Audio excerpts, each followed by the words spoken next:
This is the Montana Outdoor Podcast, brought to you in part by Rocky Mountain Truck and Trailer in Missoula, home of Boss Snowplows, CM Truck Beds, and Diamond Sea Trailers. Just go to rmtte.com for more information. And by Superior Hardwoods of Montana, home of the largest selection of in-stock high-end wood products and flooring in the western United States. Let them guide you through the woods at superior-hardwoods.com. Now, get ready for more fascinating topics and the most interesting people you will ever find in Montana's great outdoors. We offer new podcasts most every Saturday. You can get a link to these podcasts by going to our website, montanooutdoor.com, or by going to our Facebook page, or just send an email to Downrigger at montanooutdoor.com and say send a link to my email. It's that simple. Now let's head out with your host, Downrigger Dale, and see what's going on in Montana's great outdoors. Thank you very much, Manny. And as Manny just said, I am Downrigger Dale of the Montana Outdoor Podcast. Thanks so much for all of you joining us here across the vast space we like to call cyberspace. A lot of you found us on, Apple Podcasts, Spotify, YouTube. We're on about, I think it's getting close to 30 different sites now. And then, of course, our own site, montanooutdoor.com. It's just great to have you on board. When you get a chance, no matter where you found us, usually there's a little share button there somewhere. Click on that share button and share it with your friends and on social media, and that helps us out a great deal. Also want to do, as I always do, thank our active military out there that listen all around the world. I'm so happy that all of you out there around the world have found us, and hopefully this kind of brings a little bit of home to all of you. So I hope this finds you well. Now, sometimes I try to do this theme of a podcast with folks on Valentine's Day, and we talk about couples that fish together. So I want to do that again. Of course, we didn't get a chance to do it on Valentine's Day because, I'm not organized. But if you listen to our live statewide radio show, which is heard on 30 great radio stations all across the state of Montana and around the world online, you hear us talk about Kathy Goodman and these incredible hats that she gives away to our listeners when we do our trivia contest and that. And now and then we mention her husband and fishing partner too, Jody Goodman. I just got fascinated with that business and what she does. So we're going to talk a bit about that. So first, I want to bring on board. Let's start with you, Kathy. Welcome to the Montana Outdoor Podcast. So good to have you on board. Hey, well, thanks for having us. I appreciate it. And Jody, you're over in the other room of the house where you belong, and Kathy's put you there in your place. No, I'm glad that you're on board too. Can you hear us okay and everything? We sure can. Okay, great. Well, let's talk a bit first and get to know both of you a little bit, and then we're going to get into some of these topics I brought up. Kathy, let's start with you. Where are you from originally, and where are you at now in Montana? I was born and raised in Billings, and now I'm in Great Falls, and I've been here since 1985. Oh, okay. How about you, Jody? Born in Billings and moved up to Great Falls to follow Kathy. Oh, okay. There you go. So, how long have you had this stalker, Kathy? When did you get married? We've been together since 86, and we got married in 88. Well, way to go. Yeah. Yeah. And so far, everything's working out pretty dang good for you, huh? Oh, yeah. Awesome. Well, I think one of the reasons that your marriage is doing good, and this is just a theory of mine. I'm not a therapist or anything like that, but I'll tell you that the couples that I've talked to that play in the outdoors together seem like their marriages are just happier. Those that hunt and fish and all that, there's just something about the outdoors that it's just pretty darn hard to have a bad time in. And as a couple, I don't know what it is. I guess we'll find out what Kathy and Jody's theories are on it. But to me, it just it just seems like it's an important dynamic. And I know a lot of people say, "Oh, I could never take my wife out fishing or my husband out skiing or whatever." The different hobbies you have, and I think some of that just gets in our heads. But how long have you two been fishing together? And did one of you start sooner than the other? We'll start with you, Kathy. How long have you and Jody fished together? Well, since we started dating, Really? and before, Okay. yeah, and before I even started dating Jody, I had never even put a fishing pole in the water ever. My family didn't do any of that. So when we started dating, he introduced me to fishing and hunting, and it's taken off since then. Okay. So Jody, were you the one that kind of instigated that and invited her out fishing with you? Well, like she said, we started dating, and I thought, well, this is going to be a time to find out where this is going to go. So, being the fisherman I am and fish all year long, well, it was ling fishing time.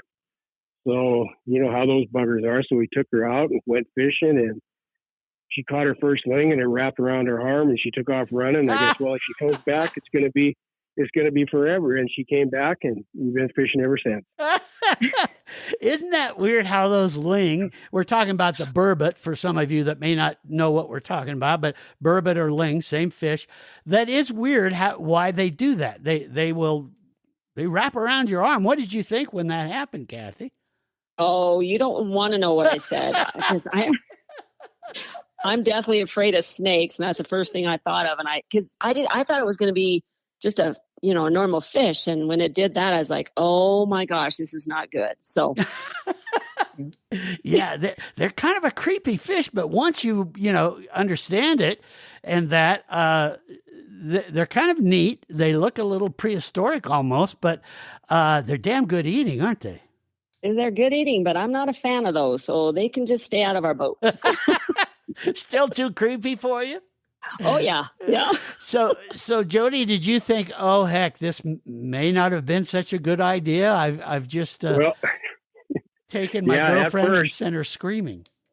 Yes, at first I thought, man, this is not good, because she kind of freaked out. But that she came back, and actually after that, I think the next weekend we did it again. And she kind of knew what to expect then, so kind of stayed away a little bit. But it kind of started from there. I inherited my dad's little 16-foot Crestliner boat with a little 18-horse tiller, and took her out fishing in that a couple of times. And she wasn't too, for it. And I got, how can I make this comfortable for her so she'll go? So I ended up putting a sun deck in there, and once I got in there, she could lay out in the sun and eat sunflower seeds and fish. The game was on. Yeah. There you go. So you learn how to kind of adapt and appeal to each other's things that make it a little more familiar. And then I guess the rest is history then. Now, Jody, had you fished a lot prior to taking Kathy out? Were you a pretty accomplished fisherman? Yeah, our family was really big in fishing. I remember I got pictures 4 or 5 years old, getting up in the morning, can of worms, and down to the lake I'd go. That's been my biggest passion is fishing. And I've probably fished every river and probably most all the lakes in Montana, and truly enjoy it. It's where you get your life together sometimes, just out on the water. And right. I just, and that's kind of where it all started with us there is, we more and more outings and starting to enjoy stuff. But the main thing is, if you're going to fish as a couple, you have to make it comfortable for your wife. And if it's not comfortable, it's not good. Mm-hmm. Yeah. Yeah. But that's the same thing we do at home and that.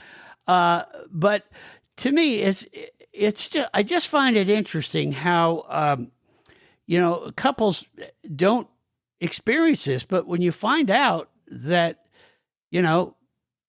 this can be a lot of fun together. And there's, like I said, there's just something about nature that kind of pulls us all together and does it. Now, for you, Kathy, you had not, fished a lot. It wasn't part of what your family did.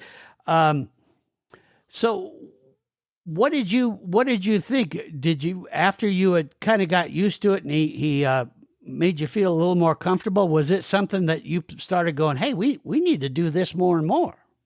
Oh yeah, it was, just being out on even though it was just a little 16-foot boat, it was fun. And then, then when you start catching them, then it's like addicting, and just being outside and having fun and then catching them and, reeling them in. He'd have to show me how to do that and, netting them. Wasn't very good with fishing on a stream or a creek. It seems like I was always digging the things out of the trees more than I was hitting the water. But so lakes were easier for me, and just catching them, it was just fun, and learning how to drive a boat, that was a whole nother thing I had never done before. So it was a learning experience. I absolutely loved it, and just anytime we can go, it's great. Mm-hmm. Now, how does, in your opinion, Jody, how well does she do driving the boat? Well, really well. We like I say, a pretty big family, and we're all fishermen and stuff. And as we grew up, kind of spread apart, but we always seemed to meet at some lake or whatever. And getting into the water sports, it kind of transitioned for us a little bit more into the skiing part. So we end up getting the ski boat, and Dad would always bring the fishing boat. But we, teaching her how to drive the boat, she pretty much always, when we go somewhere, unless it's really rough, she pretty much trailers the boat all the time. I back her in, and if it's real bad, then she backs me in. And we do it both. And she went out on her own. She'd hook up the boat trailer or even the fifth wheel, head on over to the college parking lot when I was at work and practice. Yeah. And all right. So so there was a lot of times when I was working, she'd grab our two girls and head up the lake. And when I got off work, everything was already up there. I'll be danged. So I was a pretty fortunate guy. Yeah, pretty you fortunate. are. Well, but that's what it's all about. You share those experiences together, and the next thing you know, you're able to, do what we do as couples, and that is, we work together and play together and all that. So what was the first lake that you two went out on a boat together on? The first lake was Martinsdale Reservoir. Martinsdale Reservoir. Now, where is that located? The town of Martinsdale, right there. Okay. That would be just north of the Little Belt, or just south of the Little Belt. Okay. Mm-hmm. So it'd be in between White Sulphur and Harlowtown. Mm-hmm. And Kathy, do you remember what your first fish you ever caught with Jody was? Well, besides the ling, I did catch one, and it was almost as big as a Rapala. Oh, well, yeah, got to start somewhere, right? Yeah, it was a little tiny thing. I was like, oh my gosh. So, and then after that, it was rainbows and, the browns and, but my first one wasn't very big, but I was very proud of it. Yeah. Well, that's what it's all about. You got to get started and get going. Now, let me ask you this, Jody, and shoot straight with me here. Yeah. Was there a time when Kathy started catching the same number or even more fish than you did? Yeah, and it goes on till right now. In fact, our last trip last year at Fort Peck, I was pretty much skunked the first weekend. It was nonstop for her the first week. I don't know really what happened, but I couldn't catch a fish the first week, and she just kept on reeling them in. This happens with most couples that I've talked to about this. And Kathy, why do you suppose that is? I have a theory, and I guess maybe I'm a little bit uniquely qualified in that I have all daughters, and so was always around gals. And what I noticed about when a woman gets interested in something, you guys really lock in on it. You have, in my opinion, a better sense of concentration. You tend to be more thorough on things. And I know I'm probably just pissing off a lot of guys out there, but think about it. I'm right. So do you feel that's why maybe you outfish Jody? And Jody, that takes a lot of guts for a guy to admit it, but it happens. It does. Mm-hmm. Yeah, I think guys put too much into it sometimes, and the gals are there just to have fun and fish. Mm-hmm. And it's a lot in your mind, but it happens. Not all the time, but it does happen. And Mm-hmm. my thing is, we're both having fun, and anytime we can bring a fish to the boat, it's a win for both of us. Mm-hmm. And Kathy, what did you think the first time you outfished your husband? Oh, I thought it was hilarious. Yeah. Especially, like with salmon fishing, because everyone knows how that is, Oh my God, that's a challenge in itself. Yeah. Yeah, but it's always fun, and I try not to razz him too much about it, but I still do. Mm-hmm. Yeah. And I'm glad you brought up the salmon, because we're going to segue into that. We're going to take a quick break here, but when we come back, I want to talk about how a couple that now has become kind of seasoned and fishes together and all that, how you two learned together to catch one of the hardest sport fish to catch out there in the state of Montana. We'll talk about that and a whole lot more right after this. Have you ever thought of doing a DIY project for your home? I've known John, Corey, and the rest of the gang at Superior Hardwoods in Missoula, Montana for a very long time. They've always been there for me, and I know they'll be there for you too. A true partner to help complete your DIY home improvements. Heck, they have been doing that since 1977. Whether you're dreaming of a charming accent wall or a complete floor makeover, they have it covered. There is no better feeling than the satisfaction of adding a touch of history to your home with their unique reclaimed woods. Now, I'm not just talking about lumber here. I'm talking about a story waiting to be told. My friends at Superior Hardwoods of Montana proudly stock over 11 acres of stunning reclaimed wood, perfect for turning your house into a home that is as unique as, well, you are. And don't worry, if you're just starting out with your first DIY project, the pre-finished flooring, pre-finished paneling, and trim options at Superior Hardwoods make it easier than ever to tackle any project like you've been doing it for years. So what do you say, gang? Why not dive into your next DIY adventure with confidence and let the decades of experience that they have at Superior Hardwoods take you through every step? Need a little inspiration? Well, visit them online at superior-hardwoods.com. Now, that's a great place to start out by browsing their website, again, at superior-hardwoods.com. That's superior-hardwoods.com. Not only will they help guide you through your home makeover with all their amazing ideas and their over 100,000 square feet of the most incredible wood flooring, paneling, and other wood products, they'll actually guide you through the woods. Now, what do I mean by that? I'll give you an example. First time I went to their showroom just south of Missoula on Highway 93 South, I was blown away by the unbelievable selection of different types of wood from not just Montana, but from all over the world. Best of all, I sat down with them, told them a bit about what I was thinking of doing, and the next thing I knew, I was hearing incredible ideas and learning about the perfect wood for what I wanted to do. That is what I mean by letting them guide you through the woods at Superior Hardwoods of Montana. Go see them. We are back here on the Montana Outdoor Podcast.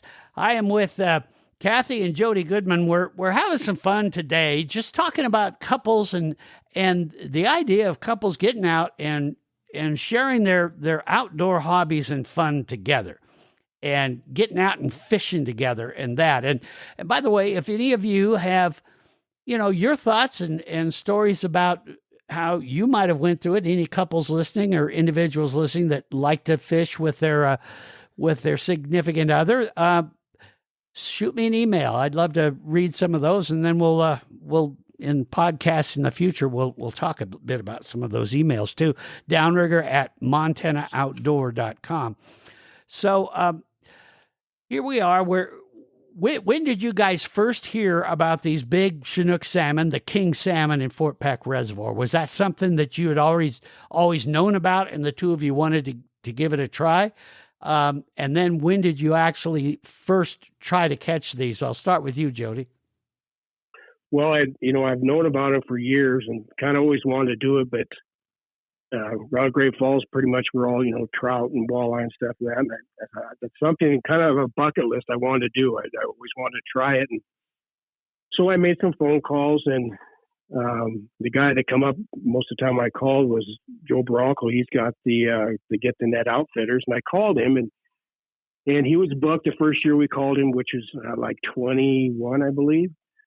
So I says, he says, what I asked about the following year. So we tried to book again, and it was really early. And I said, I don't really care. I said, I've used guides before, but just to try to learn so you don't buy a bunch of stuff you don't need. Mm-hmm. It's exponential how fast you can go by getting a guide. It just makes you, a better fisherman. Mm-hmm. So anyway, I called him, and we got a date lined up, and it was very early. It was like the second week in July. And he says, we're lucky if we catch any. Well, first day we went out, we got one. And all this time, it was like going to school for us. And that we were just asking questions just because it was kind of slow. And he was very good about it, explained everything. And I was just like a sponge. And both of us were trying to, learn as much as we can. We had him for 2 days. The next day, we actually caught 9. Wow. Wow. Yes. Now that's unusual. Yeah. Wow. So the guy knows this stuff, and he's very particular, but I tell you what, it just, like I say, it got us into where that we actually went up, I think it was 3 weeks after that, and went on our own. And that's when we caught our first one by ourselves. Mm-hmm. And Kathy, was it Jody's idea to hire a guide? Was it yours, or do you even remember who came up with that? It was definitely Jody's. Okay. And he said, let's go up there. And I had never been to Fort Peck. And so, it was Jody and me, and then our son-in-law, Dexter.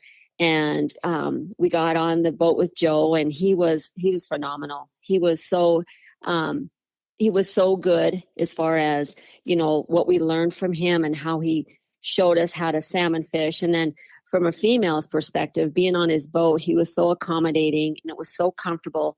You're out there all day long, but you didn't even, think about it, because he took such good care of us and showed us so many things. And it was definitely worth it. Well, you two get the Downriggers Award for doing this, because this is something I've said so many times on this podcast. And in fact, the last few podcasts I've talked about this, that hiring a guide, just as you said it, Jody, is such a perfect idea, especially if you're going on a new waterway or trying to figure out a new species you've never fished for, because you're exactly right. It speeds that learning process up, and it really helps you decide, is this the thing we want to do? Because especially for King Salmon, you're talking about all new gear, really. Right. Yeah. Right. There's a story that got me into getting the guys. And this is years ago. I always wanted the kind of same thing. I wanted to fish the steelhead and chinook and down on the Clearwater in Idaho.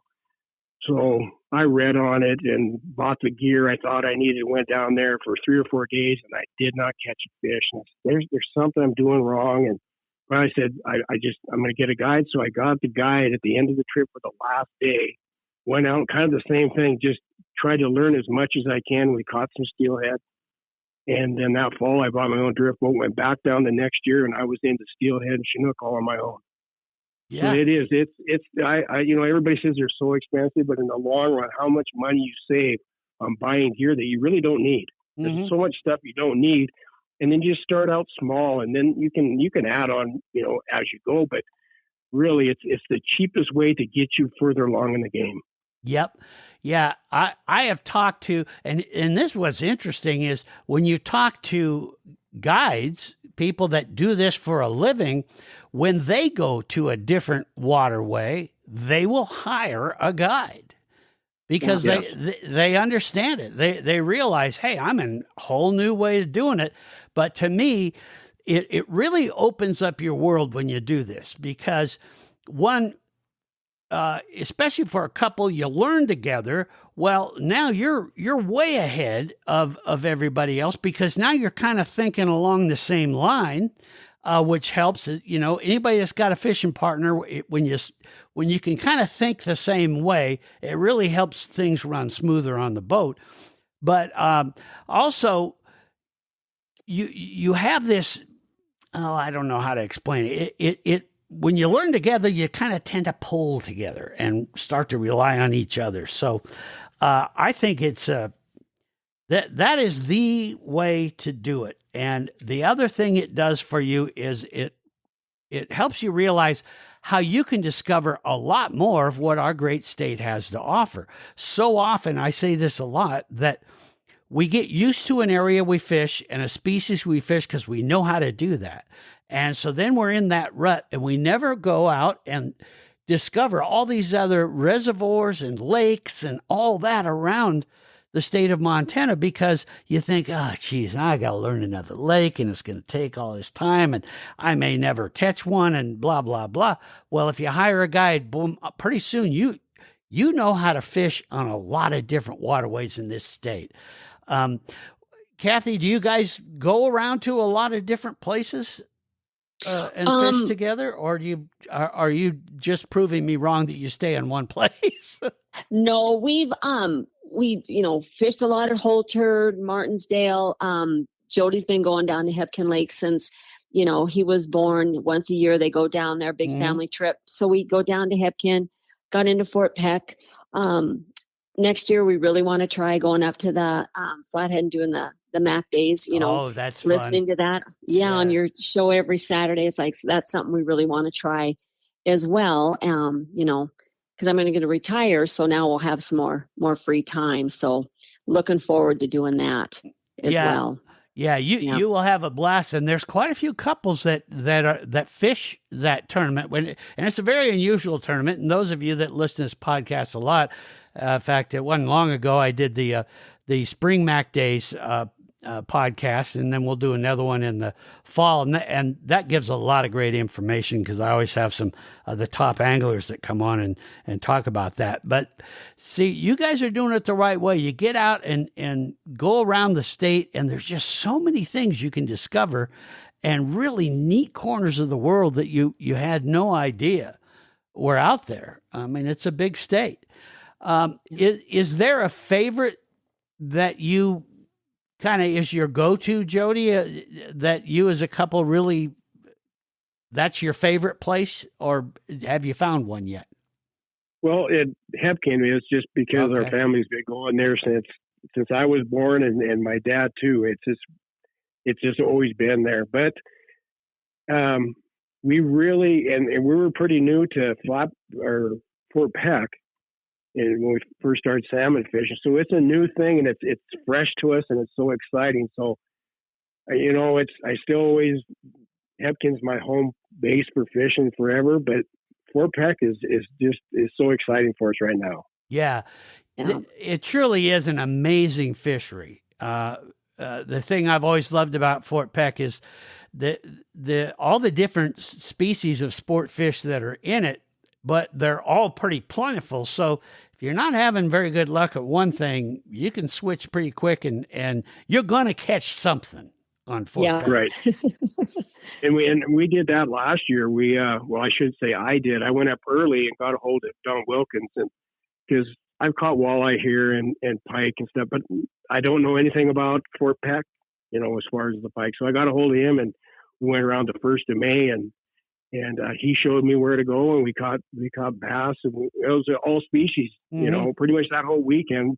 I went on my own and went salmon fishing, got that. So I caught pretty much everything that was in there in that week I was up there. Mm-hmm. Yeah, Don Wilkins is an amazing guide, a good teacher, really good teacher. Oh, yes. And he's really getting those electronics mastered so incredible, and that's a whole nother thing to learn. So have you guys got into that, Kathy? Are you starting to put all the electronics on the boat now?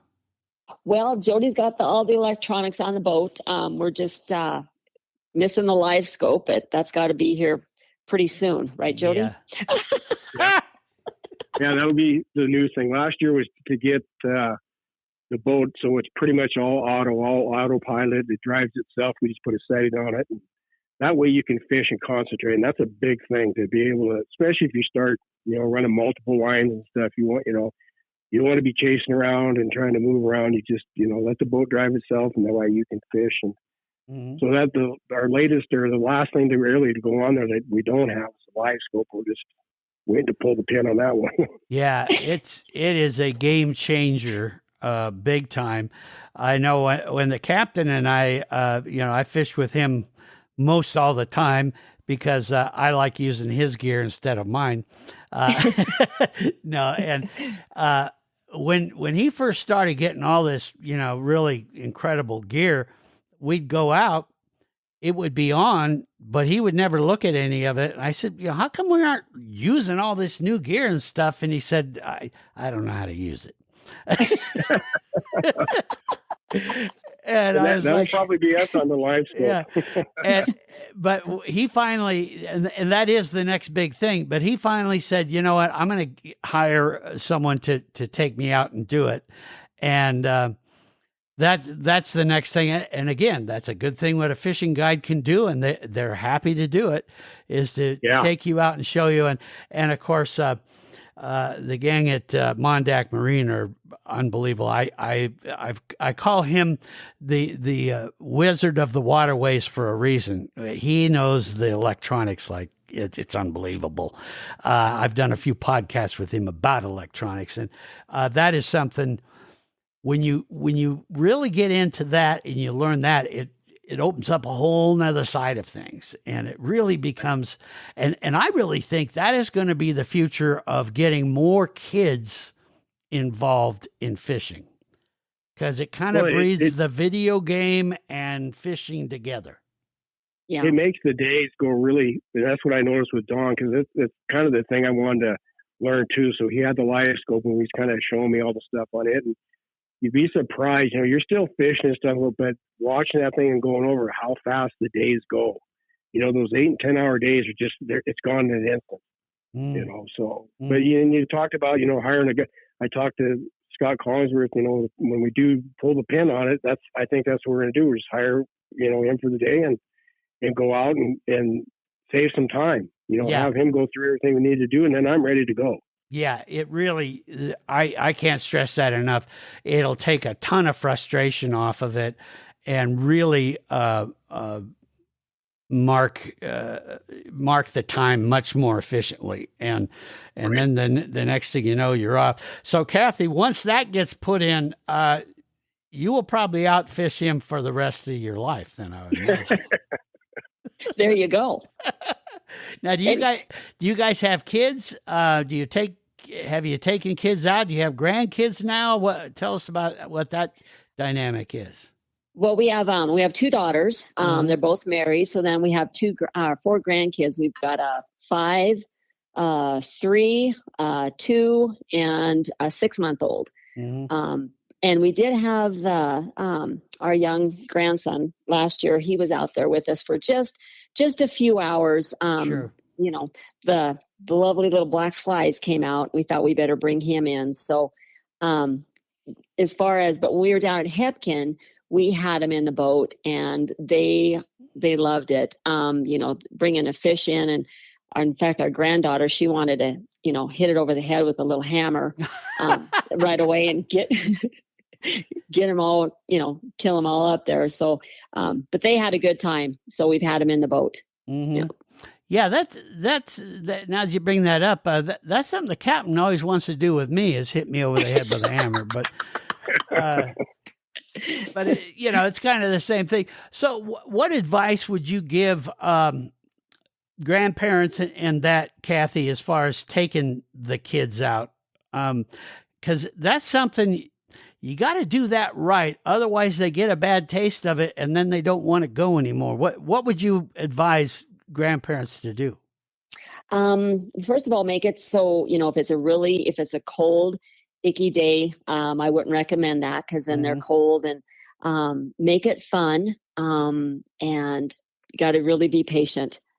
because like I say, they're little, they don't understand. And if they're not used to being on the water and in a boat, that in itself is a whole different experience. So just, make it fun.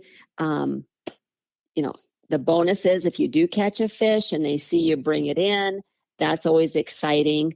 But when we go salmon fishing, we can't expect them to be on the boat with us for, 12 hours at a time because that's, so just make it a short trip. Don't plan on being out the full time and just try to make it fun for them, and then they'll love it. Right.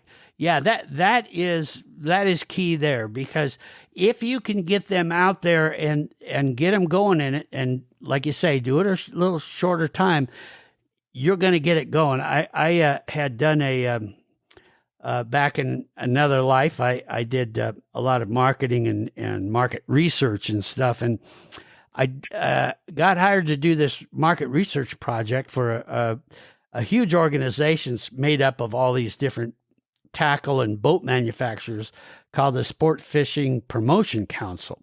And they were noticing that they were losing young people every year, that the numbers just kept going down, and they were trying to figure out, okay, why is that? And how can we figure out what's going on here?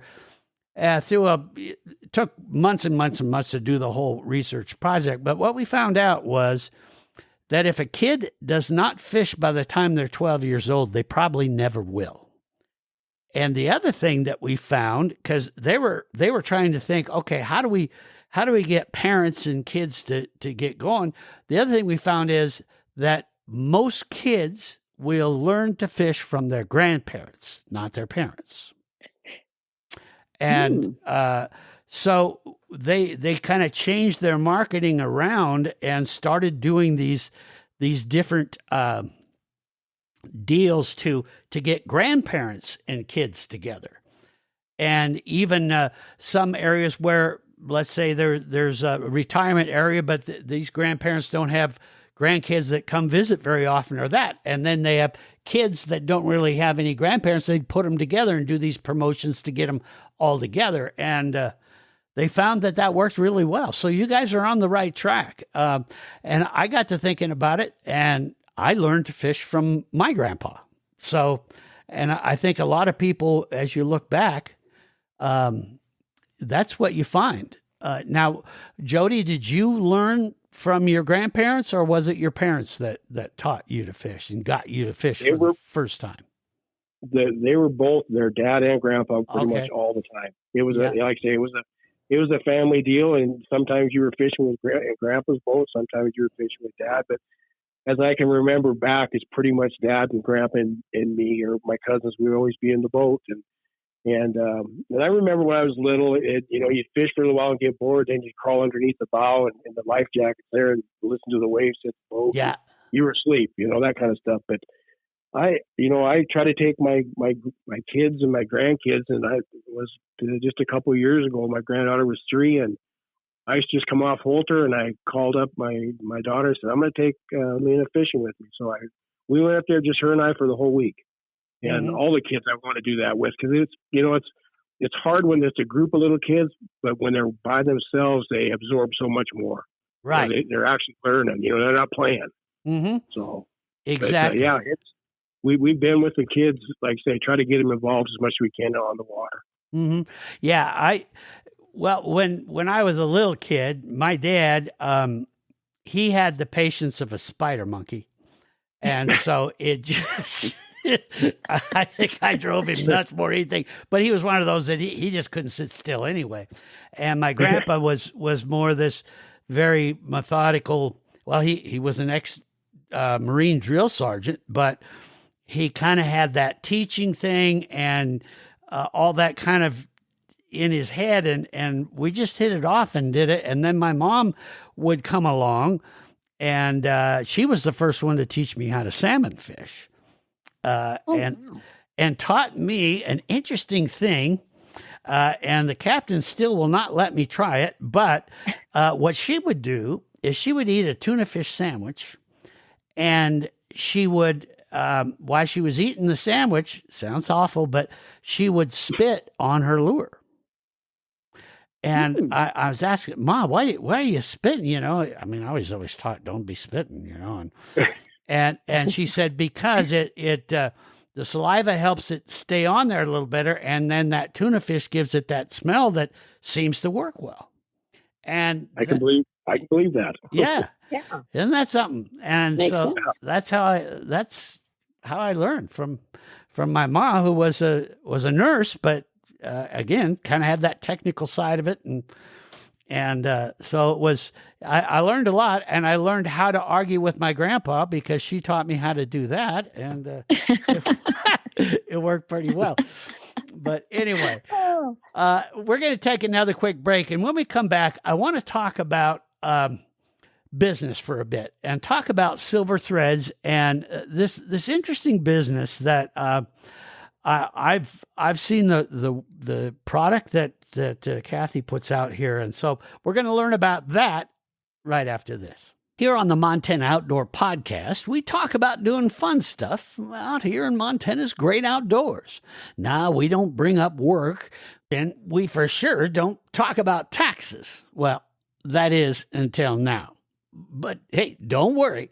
I'm going to talk about those things in a good way. What do I mean by that? Well, my friends at Rocky Mountain Truck and Trailer can help you put your tax refund into the perfect equipment that will get the job done way faster so you can get back out of here with us and do all the fun stuff in Montana's great outdoors. Now, how can that be? Well, just talk to the gang at Rocky Mountain Truck and Trailer, and they'll show you their incredible line of new baseline equipment trailers and dump trailers. I'm here to tell you, those are things that will for sure help you get the job done faster than you likely have ever thought possible. Now, let me give you an example. Baseline dump trailers have the absolute best combination of quality and functionality that will flat make those trailers the backbone of all your projects. See, the baseline dump trailers at Rocky Mountain Truck and Trailer feature a multifunctional gate with a holdback system and board brackets to give you extra hauling capacity and stability. And like I said, it's a dump trailer, so whether you're clearing debris, hauling gravel, or managing construction tasks, when you get to where you're going, you just turn it on, dump the load, and before you know it, you're heading to your favorite lake, river, or stream. And that's just one example of how my friends at Rocky Mountain Truck and Trailer can help you increase your productivity and make your workday go a whole lot smoother and faster. So go see your baseline dealer. It's Rocky Mountain Truck and Trailer. They have inventory in stock right now for purchase. So go see them today. That's Rocky Mountain Truck and Trailer in Missoula, Montana at 5680 Expressway. Or just give them a call, 406-549-4243. Or you can go see their whole inventory online at rmtte.com. That's rmtte.com.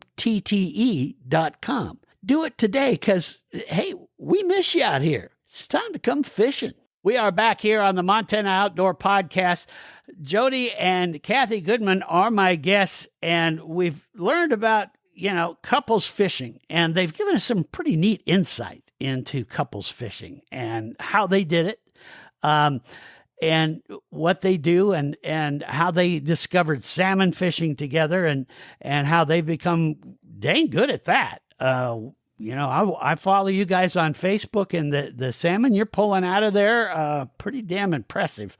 So definitely going to be interesting to see this year how well you do and that. And I know that the captain has said we're going to start following you guys around because that is our strategy. We call it the monkey see, monkey do strategy, and it works quite well.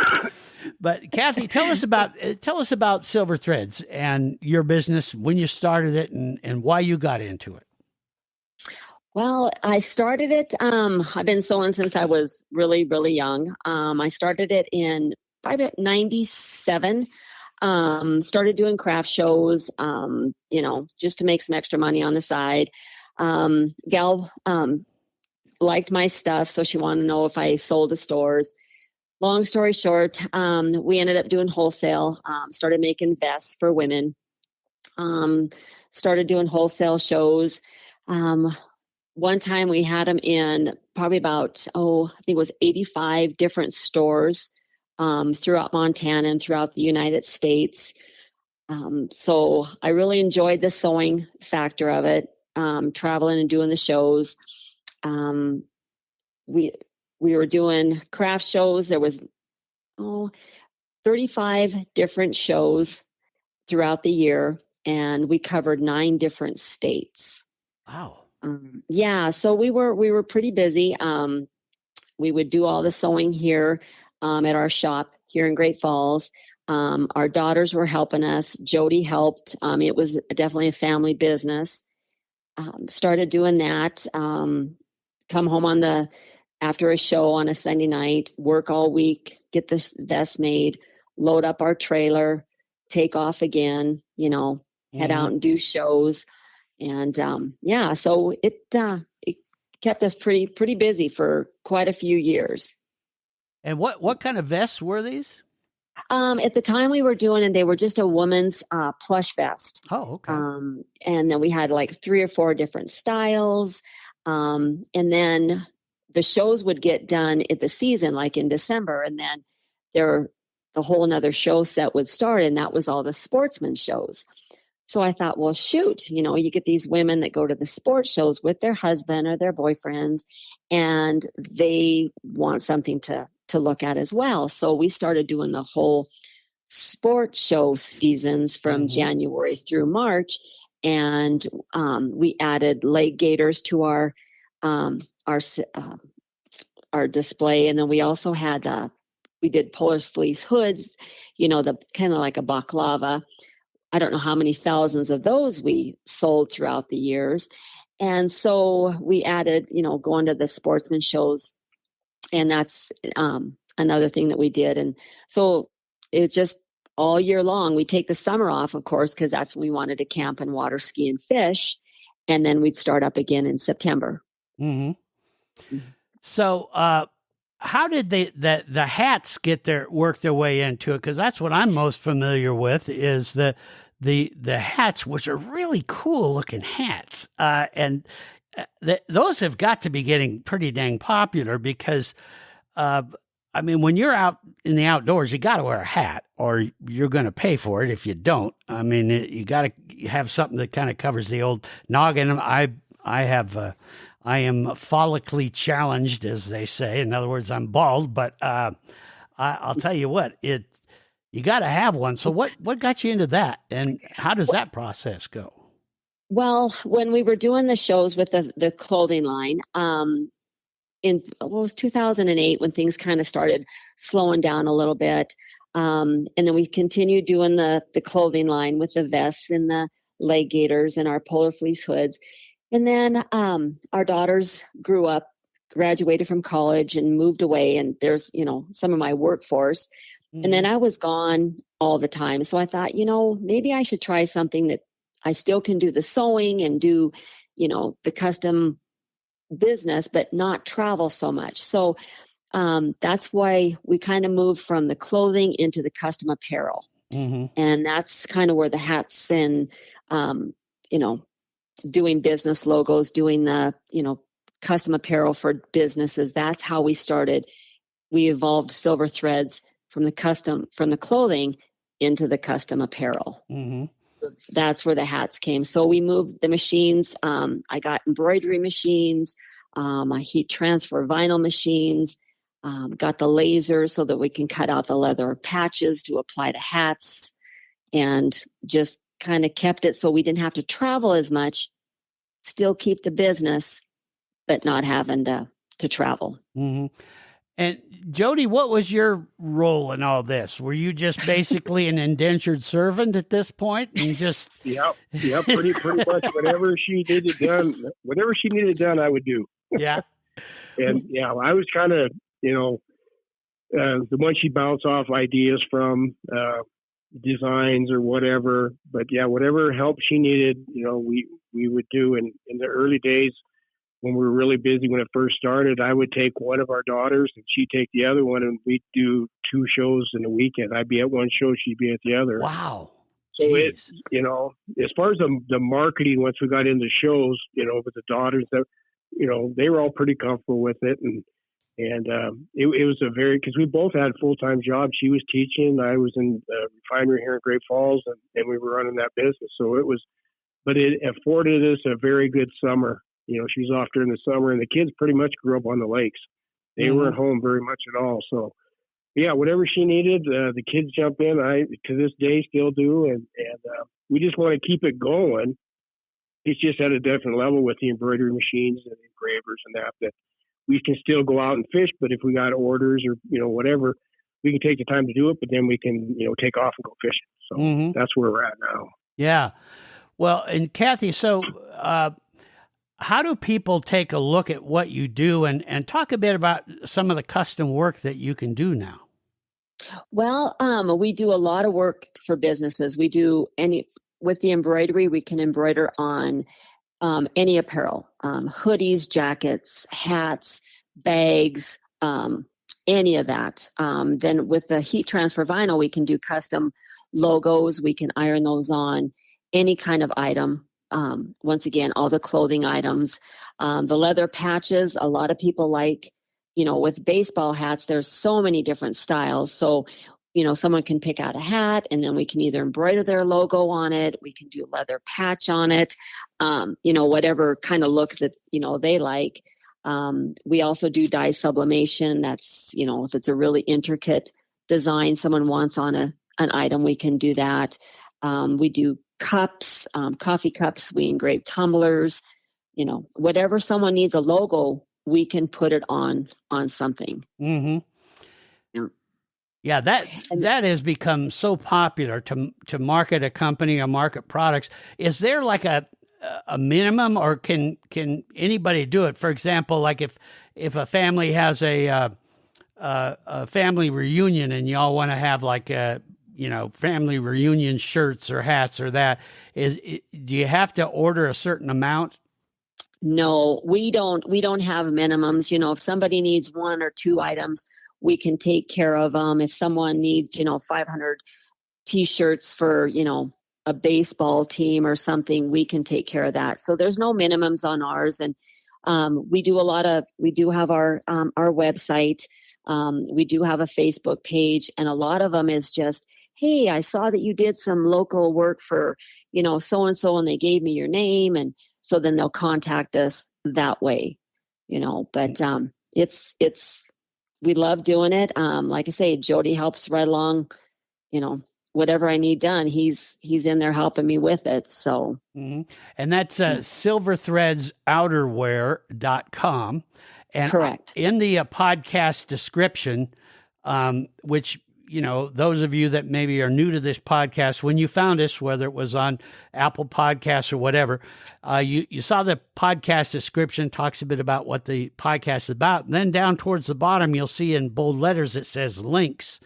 Well, I'll have a link in there to Silver Threads, so you can be able to click on that, take a look at it. I'll have a link so you can contact Kathy via email and be able to, talk with her about it and that. And it's a great website, in that you show a lot of examples of things that you guys have done, from, Montana State University stuff to, well, like the hats that we give away on the Montana Outdoor Radio Show. Right. There's some really good examples of that. Is there one that's like a better seller than the others that more people do? Is it more of the shirts or hats, or what do you tend to gravitate towards? Some of our best sellers are hats, and then the hoodies. Those tend to be the top sellers. And then we are licensed to sell Bobcat and that other university, the Grizz. We can do those as well. That other university. I see. Yeah, we're huge cat fans. So we can do those. Cups, coffee cups are huge. Tumblers. People love their either either an Arctic or a Yeti. So we do a lot of those. Mm-hmm. You know, and if somebody has a special request, we're always, you know, welcome to, you know, take care of them, get their orders filled. Yeah, and on the website, you're going to be able to see a lot of these really cool examples of the different hats, visors. I mean, you name it, whatever kind of business that you're in or event that you have. I mean, it's all right there, and something where, you know, Kathy and Jody can just handle it for you. I mean, now, are you able to develop logos, or do they need to have their own logo ready to go? We can assist them if they need help with the logo. You know, we can either get it digitized, which means we convert it so it can be embroidered, or we can get it vectorized so that we can, you know, do the heat transfer vinyls and stuff. So we're definitely, you know, willing to help people out with that. And then on the website, there's an online catalog. So if they want to, you know, say what items do you have available, they can click on the link and it shows what, you know, what kind of hoodies or what kind of hats they can pick out. And so they can pick individually what exactly it is that they would like. Yeah. And I mean, even accessories like blankets and robes and even like golf towels, things like that. So if you got a golf tournament going or whatever it is. So really neat business. And are the two of you having fun doing this? Oh yeah. I love it. I could do it all day long. Mm-hmm. Yeah. So when you retire from teaching, you're going to keep doing the silver threads then? Yes. That's kind of our baby. It's kind of a passion, and it's nice to do that, then go fishing and then come back and, you know, work on that. And yeah, so I really enjoy it. And Jody's, he's so helpful, and, you know, I couldn't do it without him. That's for sure. So, well, yeah, and that's what small business is all about. It's most all small business. I grew up in small business and then, you know, moved my way through it. But I'll tell you, that is a family deal. And that's about the only way it works is a family deal. But it is, again, another very rewarding thing that as a family, when you all pull together like that, you can do some cool events. Give us just maybe a few examples of different types of, say, events or companies that you've worked with. Well, here in Great Falls, we Total Nutrition and Fitness. Up at Fort Peck, we've done work for Joe with his Get the Net Outfitters. Okay. Yeah, we've done some stuff for him.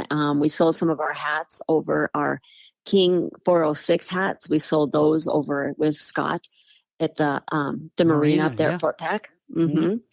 And we do a lot of work for casinos. There's some. It's a new company, or not new company. I'm sorry. It's a new sporting event here. It's called the Cascade Chargers Rugby. Okay. Yeah. Yeah. We just started doing those. Trout, Montana over in Cascade. We do all their merchandise for them as well. Mm-hmm. Yeah. Yeah. And that's, so those of you that do have your businesses that are listening to this podcast, you know, chat with Kathy about this, because one, you're always going to find working with a locally owned company is much better. Even if it costs a little more, it's worth it so much in that when you have a small business owner, if something goes wrong or that, they work it out. You know, it's not like you're a number and then you go through this. It's almost like you're dealing with a corporate bureaucracy when you're with these huge companies that, they can get a little better bulk pricing for you, but end result is they tend not to be there when you really need them, which is, this didn't work and our event's coming up and we need, that's where a family business jumps in it and everybody pulls together and gets it handled. And that to me is what the big difference is. So on the radio show where we do the preferred sporting goods stores and that, it's all small hometown sporting goods stores, because that's where you get the best advice. That's where you get where the fish really are and what's really going on, and all that. So it works no matter what you're doing. And this is a perfect example of having a company that's going to be there when you really need them. I mean, it's easy when everything is just going perfect, but in business, it never does. And that's where Kathy and Jody can jump in and say, we got you. Don't worry about it. We can handle this. Yeah, we'll get orders done. If there's a crunch time, we've got some orders done pretty fast for people because they, something happened and they needed it last minute. And we took care of them and they had it for when they needed it. And they were good to go. So yeah. And then the whole full service side of it, that you guys handle, finding, sourcing the shirts that need to be done. I mean, all they have to do is come to you with an idea and you just take it from there, right? Exactly. Yes. They, sometimes they just bring it to us on a piece of paper. Sometimes they just kind of explain the idea that they're looking for, and we, help them out and put together a design, and then they're all happy and we're all happy. That's wonderful. That's what it's about, and I would say that you two are a pretty damn cool couple, because you got it figured out in that you can work together, you can play together. Jody can swallow his pride and realize he's going to get outfished. His salmon was bigger than mine though this year. Yeah, that's going to happen. But you don't ever rub that in though, right, Jody? No, never. If I don't want a fishing partner, you got to have that fishing partner. That's right. Well, I want to thank both of you so much for spending all this time with me and just really give us a good example of what you can do as a couple in this great state of ours and really enjoy it. And I'm a big believer of a couple that plays together is going to stay together. And I wish I had come to this realization back in my days when I was still married. But back then, I kind of got bit by my dad's disease and decided I had to work 24/7 all the time. So then I ended up as with the captain as my work wife, and you just don't want that. Well, that's it. When I met you guys at the, we used to do the Great Rocky Sports Show down in Jennings. That's where I first met you guys. Yeah. Oh, yeah. And he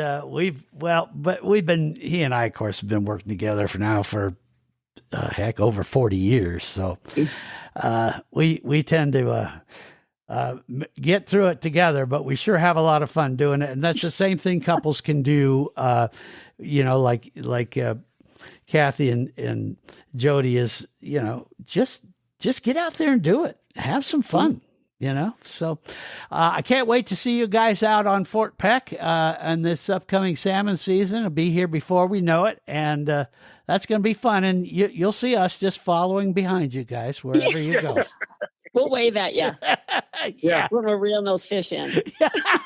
Yeah. Yeah, that's pretty much how it goes for the captain and I. But every now and then we find a way to pull one or two in. But all right, guys, and those of you listening, just head to the podcast description and click on those links, and you get all that information and everything. And we'll have these two on again, have some fun. So maybe as we get into some of these summer promotions, or even around Christmas time, you might have some ideas for us. So yeah, let's do it, gang. Well, thanks a bunch for having us. All right. Talk to you soon. There they go. That's Kathy and Jody Goodman. They are really, what a neat couple. And I hope you guys had some fun listening to that, gave you a few ideas of things you can do, and get out and have some fun. Discover this great state. Now, we've got lots of other great podcasts coming up. Going to really be continue into a lot of our spring stuff. So going to talk a bit about some fly fishing. We're going to talk, all kinds of things coming up. And we like to hear your ideas too. So Manny will be on in just a second. He's going to give you my email address. Any thoughts, ideas of other things you'd like us to dig into and do a podcast about, we love to hear your ideas too. Until then, gang, be safe out there, be good to each other, and we'll see you next time here on the Montana Outdoor Podcast. Thanks for listening to the Montana Outdoor Podcast. It has been brought to you in part by Superior Hardwoods of Montana, home of the largest selection of in-stock high-end wood products and flooring in the western United States. Let them guide you through the woods at superior-hardwoods.com. And by Rocky Mountain Truck and Trailer in Missoula, home of Boss Snowplows, CM Truck Beds, and Diamond Sea Trailers. Just go to rmtte.com for more information. So what did you think of today's podcast? Send your questions and comments to Downrigger at montanooutdoor.com. We should be dropping a new podcast this next Saturday. Until then, we will see you soon out in Montana's great outdoors.